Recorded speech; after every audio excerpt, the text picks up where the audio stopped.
नमस्कार, स्वागत है आपका हमारे YouTube चैनल में। आज का हमारा ये वीडियो खड़ी फसल में जुताई और इसके होने वाले फ़ायदों के बारे में है।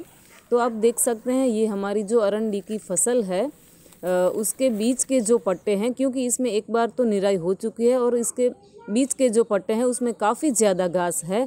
तो कोई भी घास नाशक दवा का स्प्रे करने से अच्छा रहता है कि हम इस तरीके से बीच में से जुताई करें। अगर आपके पास बैलों की सुविधा है जुताई की तब भी ठीक है, अगर नहीं है तो आप ट्रैक्टर की मदद से भी कुछ इस तरीके से जुताई कर सकते हैं, जिससे कि काफ़ी ज़्यादा मात्रा में हरी खाद उत्पन्न होती है। और ये जो घास है आप देख सकते हैं, जो निराई की घास है वो भी मिट्टी में जुताई की मदद से इस मिट्टी में मिलती जा रही है, जिसके कारण काफ़ी ज़्यादा मात्रा में हरी खाद उत्पन्न होगी, जो कि ज़मीन के लिए एक त्वरित आप कह सकते हैं कि पोषक तत्वों की पूर्ति के लिए काफ़ी आवश्यक और लाभदायक साबित होगी।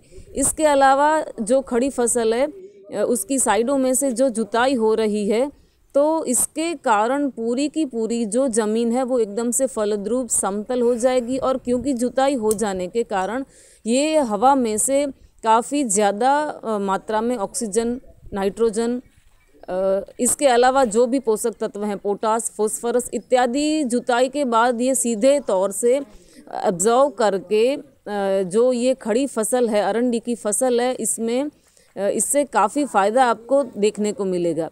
तो सबसे पहले ये आप देख सकते हैं कितनी घास यहाँ पर जो निराई है वो काफ़ी ज़्यादा एकदम से ज़मीन भरी पड़ी है बिन ज़रूरी घास से। तो किस तरीके से सफाई से ये बैलों की मदद से जुताई हो रही है। और दूसरा फ़ायदा ये है कि अगर आप बैलों से जुताई करवाते हैं इसके बीच के जो पट्टे हैं इसकी, तो क्योंकि ये जो फसल है इस पे अगर बैलों का पैर भी आ जाएगा तब भी आपकी जो फसल है उस पर कोई भी प्रकार की हानि नहीं पहुंचेगी। और इसके अलावा पारंपरिक तौर पर जो बैलों की जुताई है इसके बारे में एक ये बात भी प्रचलित है कि जो बैल रहते हैं वो सींग से नाइट्रोजन एब्जॉर्व करते हैं और इसके जो पैर रहते हैं खुर, वो उस खुर के द्वारा ज़मीन में नाइट्रोजन पर्याप्त मात्रा में स्थापित करते हैं। तो इस तरीके से आप निराई के लिए होने वाला जो खर्च रहता है, काफ़ी ज़्यादा खर्च, उससे बच सकते हैं।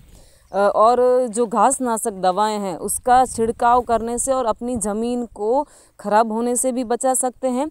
और इसके साथ साथ ये जो हरी खाद है और दूसरी बात है ये जो ज़मीन की जुताई हो रही है तो इसका काफ़ी ज़्यादा फ़ायदा है, क्योंकि अगर ये जुताई हो जाएगी और ये जो हरी खाद है वो हफ्ते भर बाद इस मिट्टी में पूरी तरह से मिल जाएगी। तो इसी के कारण आप 2 टाइम इसको कोई फर्टिलाइज़र दीजिए, 2 से 3 टाइम, इतना ये एक बारी में जुताई और जो हरी खाद बनती है वो लगभग अभी 2 महीनों तक एकदम से ज़मीन को पोषक तत्वों से भरपूर रखेगी और छिद्रालु रखती है। अगर आप टेरेस गार्डनिंग करते हैं तब भी आपकी वेस्ट निराई जो है इसको हल्की से सुखाने के बाद कुछ इस तरीके से आप हरी खाद बनाने में यूज़ कर सकते हैं। आज की वीडियो कैसी लगी प्लीज़ हमें बताएं। Like, share, subscribe. धन्यवाद।